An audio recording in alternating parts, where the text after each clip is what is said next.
अब तो मैं कुछ नहीं कह सकता कि ये रियलिस्टिक है या ये ड्रामेटिक्स इसमें ज़्यादा है या ट्रू टू लाइफ है या लार्जर देन लाइफ है, कुछ नहीं पता। This is kind of amalgamation.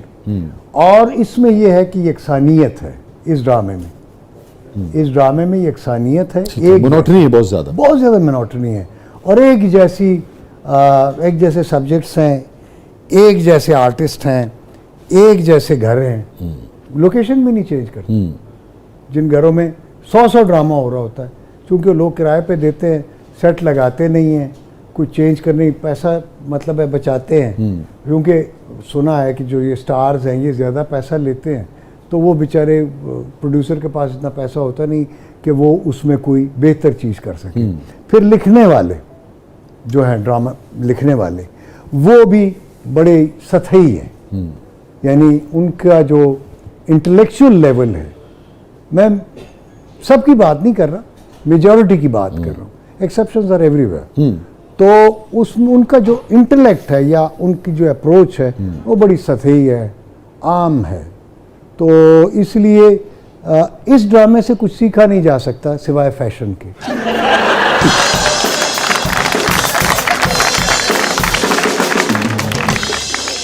जी आगे बढ़ते हैं।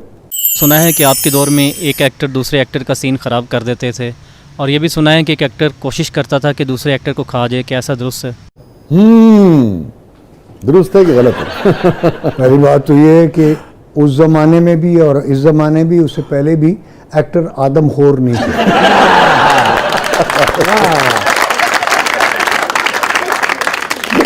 और नहीं, लेकिन टर्मिनोलॉजी तो यही यूज होती थी ना। हाँ, खाने की कोशिश नहीं।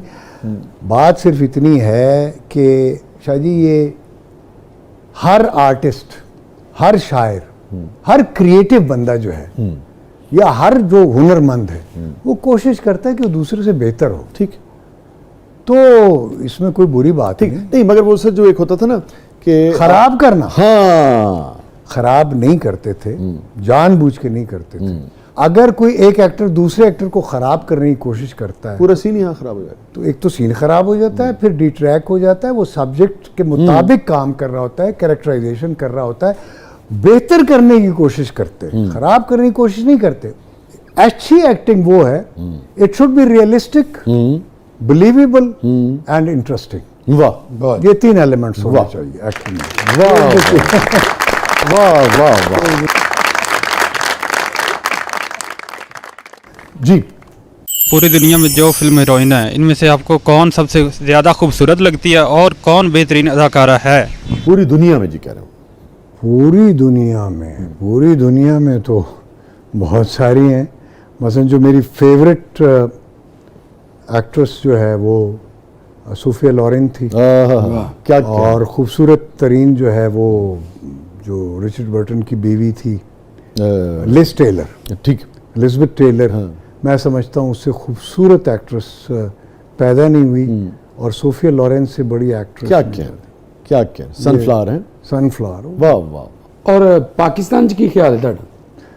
पाकिस्तान ही थे, तू बहुत अच्छा है।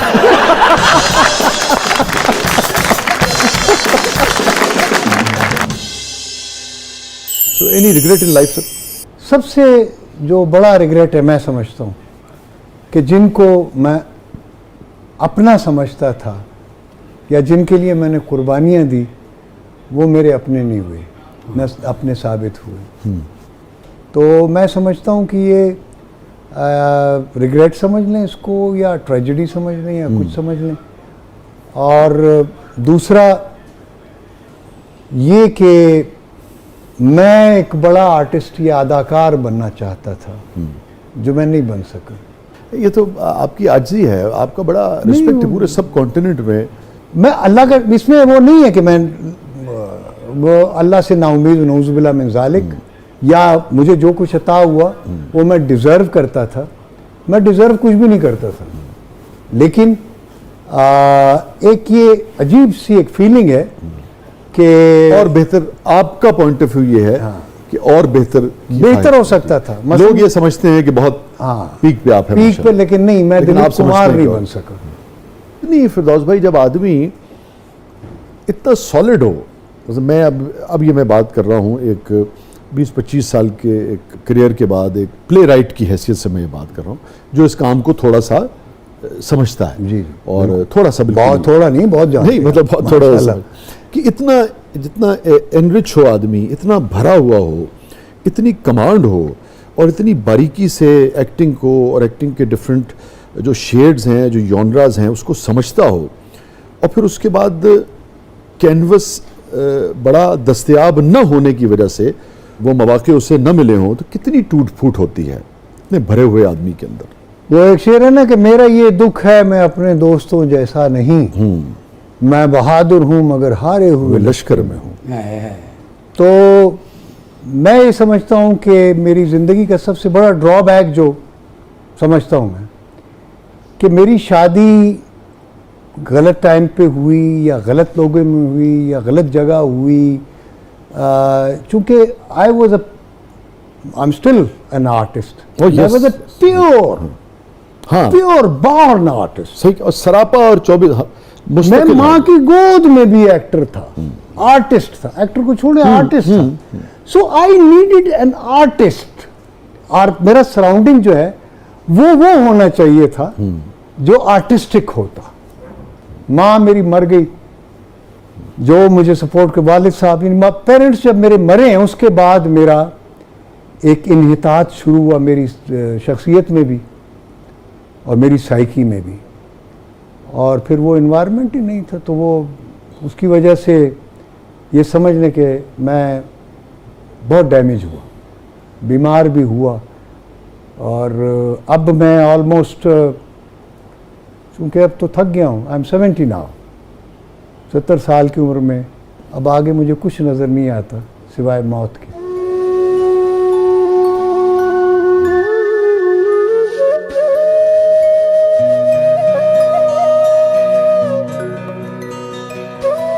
ये नहीं है मैं नाशुक्री नहीं कर रहा, पैसा भी माशाल्लाह, नाशुक्री हर मैं चीज़ नहीं कर रहा, मैं मगर नाशुक्री की बात नहीं कर रहा, मगर दुखों में एक मैं तन्हाई अपनी है। कैफियत की बात कर रहा हूँ। मैं अपने पर्सोना में मेरे अंदर जो एक दुख है मैं उसकी बात करूँ। बाकी अगर दुनियावी तौर पर तो I am a very successful man. हाँ, रेस्क्यू क्यों नहीं कोई कर सका? आपने कभी शेयर नहीं किया? नहीं, आपने वो मेरे इर्द गिर्द जो लोग थे उनमें इतना पोटेंशियल नहीं था, या उनका इतना आईक्यू नहीं था, या they didn't understand me who am I. आपका दुख जो है, आर्टिस्ट का जो हाँ। हम है, तो उससे जो तन्हाई पैदा हुई, उस तन्हाई में फिर आप सरवाइव कैसे करते रहे? वो फिर वो बंदा इंट्रोवर्ट हो जाता है ना। पहले मैं एक्सट्रोवर्ट था, अब मैं इंट्रोवर्ट हूँ। कम गो हो गए? नहीं, मैं अपने आप में गुम हो गया। जब आदमी ज़्यादा इंट्रोवर्ट होता है तो एक बड़ी घुटन पैदा होती है, और उससे बड़े नफ्सियाती मुख्तलिफ तरह के इश्यूज़, मसाइल जो हैं वो जन्म लेते हैं। आपकी क्या कैफियत रही इस सारे इंट्रोवर्ट होने के बाद? बांट देता हूँ फजाओं में मैं सीने की घुटन, सुनने वालों को मेरी आह भी झनकार लगे। तो अब मैं वो मौसीकी या वो सुर जो है वो इस्तेमाल कर रहा हूँ जिसमें लोगों को झनकार सुनाई दे